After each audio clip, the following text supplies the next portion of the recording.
selecting a market that you want to operate in is one of the first things that you want to do if you're going to become a real estate investor.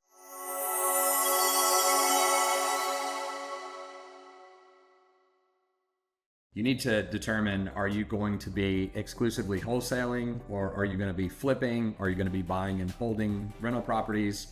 And it differs based on what you're going to do. As an example, if you're going to be flipping and you've never done it before, then I would highly recommend you stay in your local area where you know property values, you know the roads, you know the neighborhoods. There are people who certainly can flip houses in other cities, and they do around the country. But when you're first starting out, obviously it's much more difficult to try to operate in multiple cities, multiple states, as opposed to your local market. If you're going to be wholesaling, you can do what's called virtual wholesaling, which allows you to wholesale in different cities and different states. If you're going to be doing in-person appointments, then obviously you would have to pick a market where you have boots on the ground, where you have people who can go out and see the property, negotiate with the seller, and make offers. So when you're picking a market, think about what it is that you're going to be doing. Are you going to be wholesaling? Are you going to be flipping? Are you going to be buying and holding, or even doing new construction? And then pick a market based on what you're going to do. If you're going to do all the above, again, it's my recommendation that you start in your own backyard. Start in the market that you know. Start in an area where you're comfortable driving to. You can look at the houses. You can drive and meet with people face to face.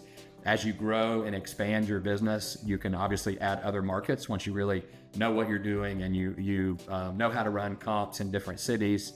You can learn property values in different cities. Fine to expand at that point, but when you're first starting out, I think it's vitally important to start out in your own market, in your own backyard. The different markets, property values differ based on the market you're in. Obviously, if you're buying houses in California, the prices are very different than if you're buying in the Midwest or in the Southeast. And so the value of properties, there's people who operate in Indiana and they're buying houses for $80,000, $100,000. Some markets you can buy houses for $30,000 or $40,000. In my market, in the Atlanta market, we're $250,000 to $350,000. In California, there's no houses for $250,000. So obviously not knowing the price points and the values in those other markets is a big red flag if you're looking at virtual wholesaling, or you're looking at trying to flip in other areas. Not knowing the county requirements in other cities and other states is a red flag.